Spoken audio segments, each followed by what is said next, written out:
नमस्कार, आपसे मेरा नाम है शोवीर यादव एडवोकेट और मैं आप सभी के लिए लीगल एडवाइस पे वीडियोस अपलोड करता हूं, जो कि आप सब लोग उसको लाइक करते हैं, पसंद करते हैं, शेयर करते हैं और सब्सक्राइब भी करते हैं। अब तक अगर आपने नहीं किया तुरंत सब्सक्राइब करें और दूसरे लोगों तक भी इस जानकारी को जरूर शेयर करें।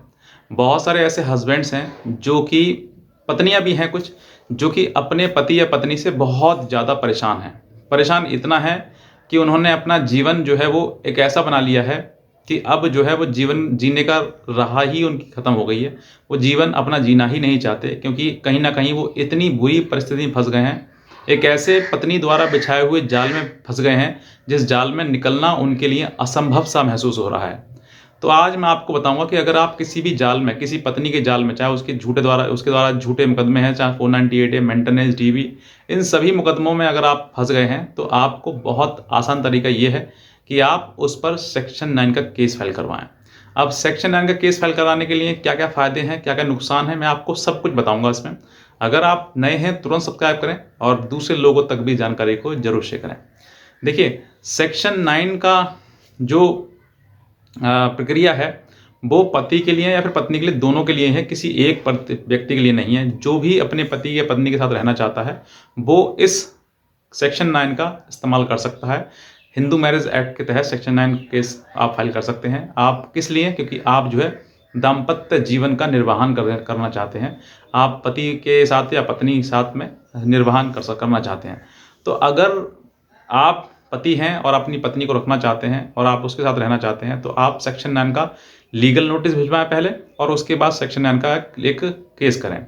क्योंकि अगर आप सेक्शन 9 का केस करते हैं, तो आपके लिए बहुत सारे फ़ायदे मिलेंगे उसके, और आपका हो सकता है कि आपका परिवार भी बस जाए। क्योंकि परिवार बसाने के लिए बहुत ज़्यादा डिफ़िकल्टी आज के टाइम में होती है कि एक परिवार बसना अपने आप में छोटी बात नहीं है, बहुत बड़ी बात है।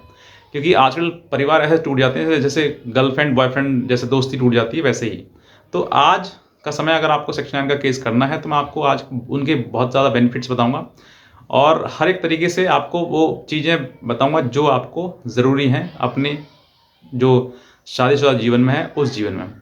सबसे पहले देखिए, मैं उस पर आता हूँ कि पत्नी जब मुकदमा शुरू करती है, यानी पत्नी पति के ऊपर मुकदमा दायर करना शुरू करती है, तो एक कॉमन लाइन हर केस में आप देख लोगे, हर एक केस में, चाहे वो कोई सा भी केस हो, पति पत्नी के अगर बीच में होता है, तो वो उसमें एक लाइन जरूर होगा कि मुझे इस तारीख को मारपीट के घर से निकाल दिया।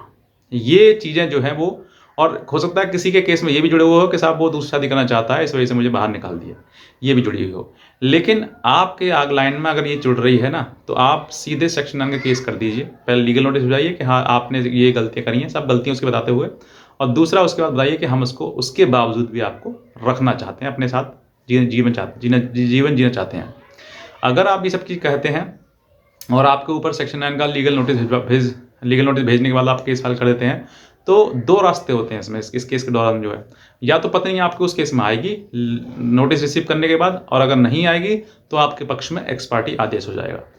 एक्स पार्टी आदेश हो जाता है तो बहुत अच्छी बात है आपके लिए, आपको एक अधिकार मिल गया, क्योंकि कानून ने, लॉ ने जो है वो, कोर्ट ने जो आपके पक्ष में एक डिक्री दी है कि आप उस पत्नी को रखना चाहते हैं, लेकिन वो पत्नी किसी कारणवश कानून में, कोर्ट में नहीं आई, या फिर वो रहना नहीं चाहती है, इसी वजह से जो है वो नहीं आई।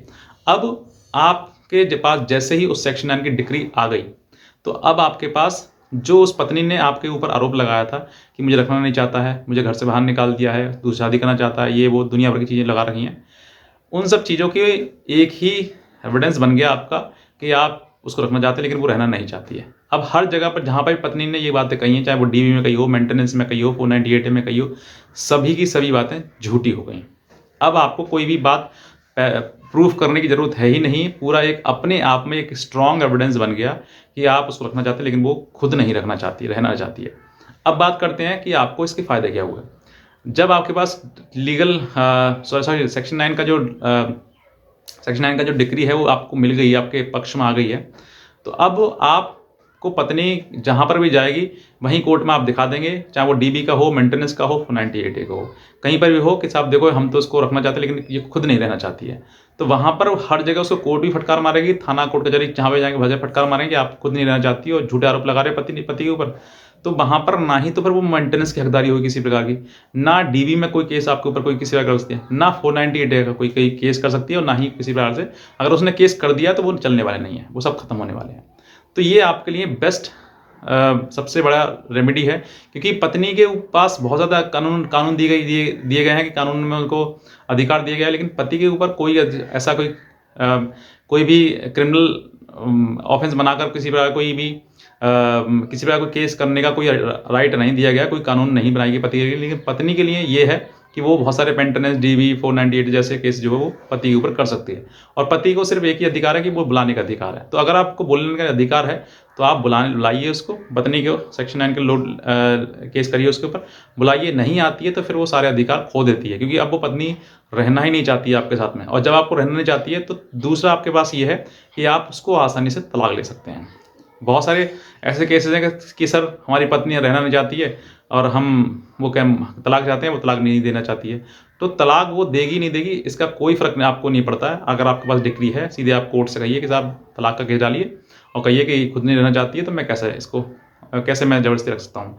तो ज़बरदस्ती आप किसी को नहीं रख सकते साथ में, सीधे आपको कोर्ट भी आपको सुनेगी और आपको डाइवोर्स देगी, क्योंकि ये जो है वो ग्राउंड एक अलग हो गया। और अगर इसमें 2 साल का और समय हो जाता है, यानी कि आपको डिग्री लिए हुए 2 साल का अगर समय हो गया है, मतलब 2 साल पहले आपने डिग्री ली थी, अब आपने तलाक का केस डाला है, तो और अच्छी ग्राउंड बन जाएगा आपके लिए। एक तो डिसीजन बन गया, दूसरा आपके पास एक डिग्री होगी तलाक की, तो आपको डिग्री होगी सेक्शन 9 की, तो आपको तलाक की डिग्री भी उसमें आसानी से मिल जाएगी। ये सब चीज़ें हैं आपके लिए। तो कितना आप समझ के देखिए कि आपको ना ही तो कोई सेक्शन 9 498 में पनिशमेंट होगा, ना मेंटेनेंस देना पड़ेगा आपके लिए, ना DV में कोई आपको मेंटेनेंस या किसी प्रकार का अधिकार उसको रहेगा। सीधी बात कि आपके लिए सेक्शन 9 जो है वो रामबाण की तरह काम करेगा, अगर आपने सही से उसका इस्तेमाल किया, सही से उसको किया तो। अब बहुत सारे ऐसे भी कोई पति होते हैं जो उसकी गलतियाँ बताते हैं, लेकिन कहते हैं सर मुझे रहना ही नहीं है, मुझे खुद ही नहीं रखना, क्योंकि बहुत सारे ऐसे ही पति होते हैं। हर पत्नी खराब नहीं हो तो हर पति भी खराब नहीं है, तो कुछ ऐसे भी हैं। तो देखिए, अगर आपने इस तरीके से सोच रहे हैं कि पत्नी को मैं छोड़ दूंगा इस तरीके से ही, तो आपको वो गलत है आपका।